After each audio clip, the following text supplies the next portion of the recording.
discussion on the Ministry of Information, Communication, whatsoever. We have Ihor Rozkladaj, who is a lawyer from Media Law Institution and also is a member of a media community with, I may say, outrage of this decision. A lot of journalists are.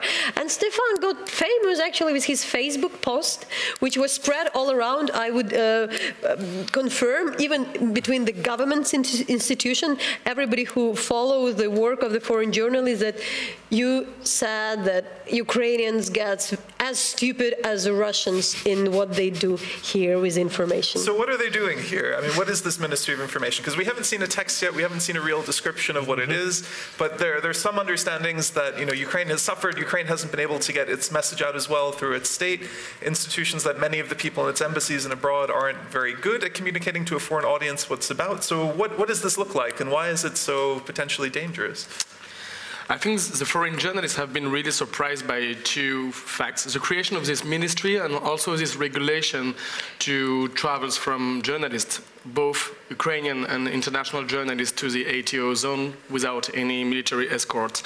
And my opinion, but I think it's also the opinion of lots of foreign journalists, is that Ukraine cannot win this information war against Russia. We have a state called the Russian Federation with an amount of state resources which you cannot compare with the Ukrainian one, and Russia uses media as a weapon with this war, with its own televisions, with international televisions like RT.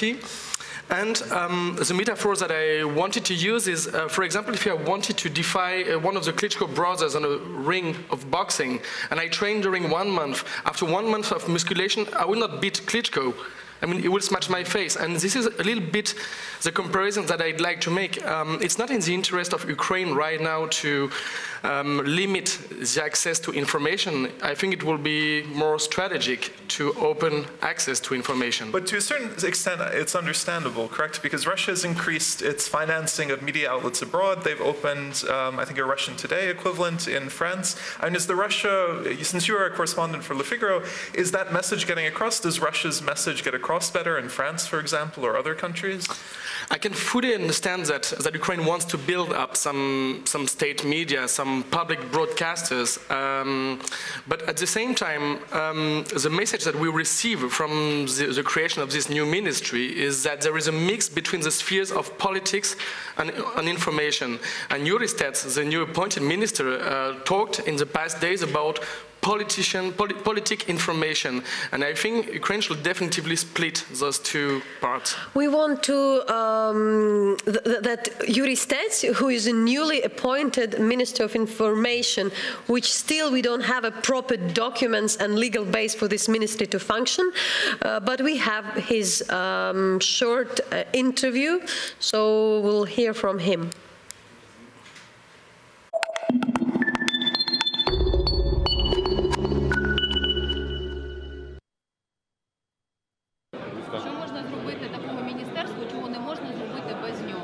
У нас є багато регуляторів або дорадчих органів, типу, наприклад, РНБО, але функціонально це дорадчий орган президента.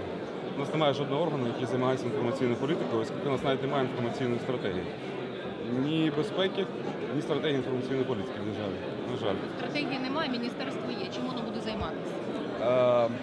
Розроблена стратегія, яка є, наприклад, вона має бути впроваджена якимось інституційним органом. Питання в тому, яким чином. Я думаю, що після публічного обговорення і діалогу в коаліції буде зрозуміло, яким чином це можна зробити. А конкретно по пунктах можна сказати? Перше, друге, третє – це міністерство, заборонить російські канали, введе порядок акредитації. От що конкретно, які задачі? Перше, розгляд публічної стратегії інформаційної політики. Погодження зі всіма, хто може бути в цьому корисним і допомогти впровадженню її. Друге, в концепції, яка закладена,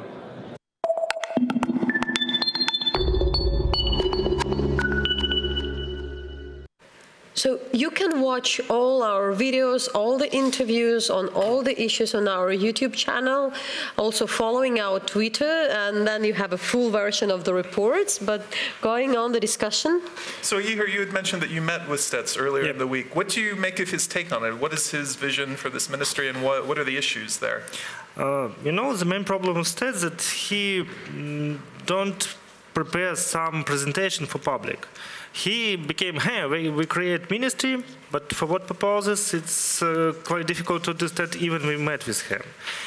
Because as I understand from him, he wants this ministry to have some possibilities to do something on ATO zone.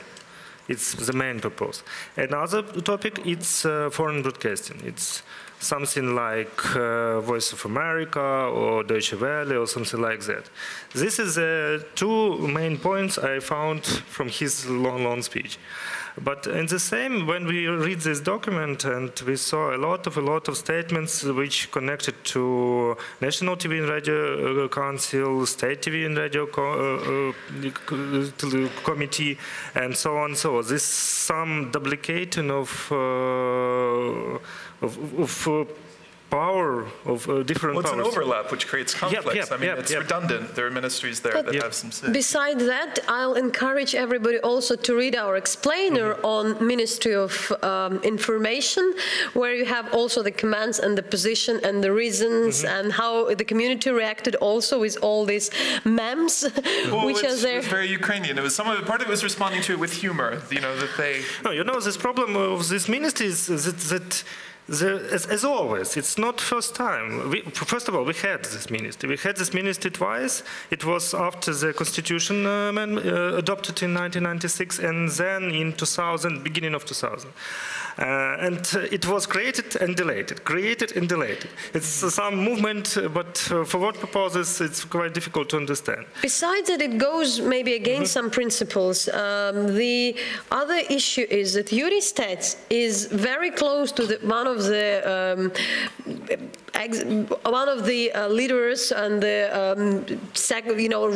person who runs the Fifth channel, the channel which was owned by Poroshenko, was a legendary channel during the Orange Revolution, is a close friend of the president, is his daughter, her godmother is a president wife, and you know, there are MPs like Tatiana Chernovol or Sergei Leshchenko, and they say that this ministry is created just for this guy who is a president friend. It looks like. So really, if you see in general overview, if you see this that states have some relation with Poroshenko, yeah, it looks like that he creates this for this guy. For what he explained to us that he works in National Guardia and he do something and he need more power because he told us that he have possibilities to open some doors in cabinet of ministers or in parliament and other state bodies.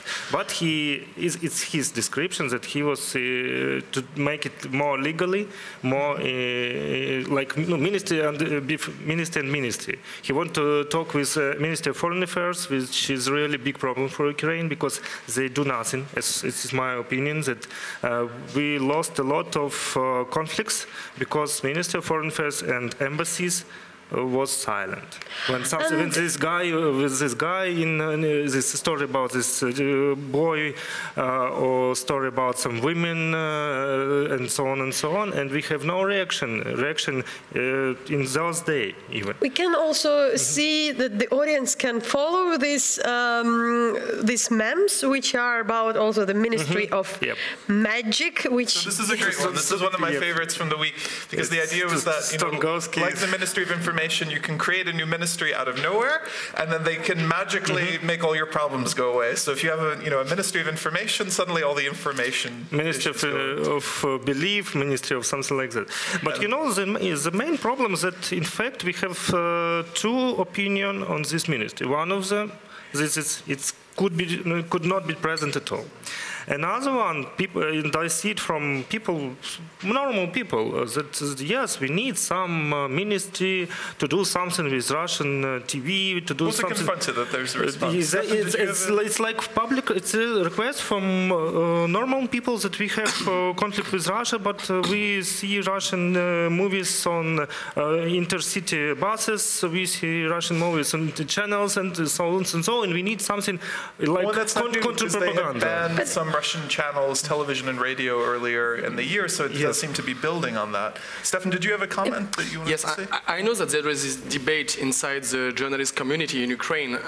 Some journalists think that now Ukraine is in a state of war and you have to abandon some journalistic positions to wage an information war. And some other journalists want to keep doing independent journalism because it would be better for the country at least. And I have my also foreign position on this.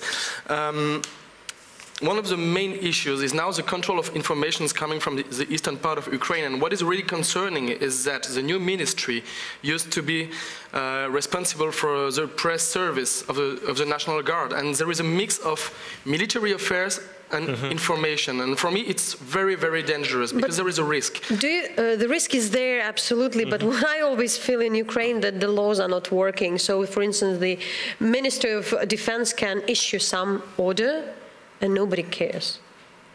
So do you have any did you have some difficulties in working with the Ukrainian government or Ukrainian military when they were suppressing and, stopping you from getting information?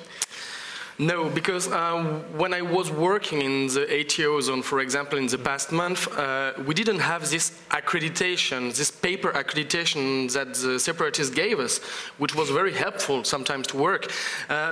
So we had quite an easy access, but at the same time, militaries on the checkpoints, for example, didn't know about those regulations about journalists, and some of them were quite annoying.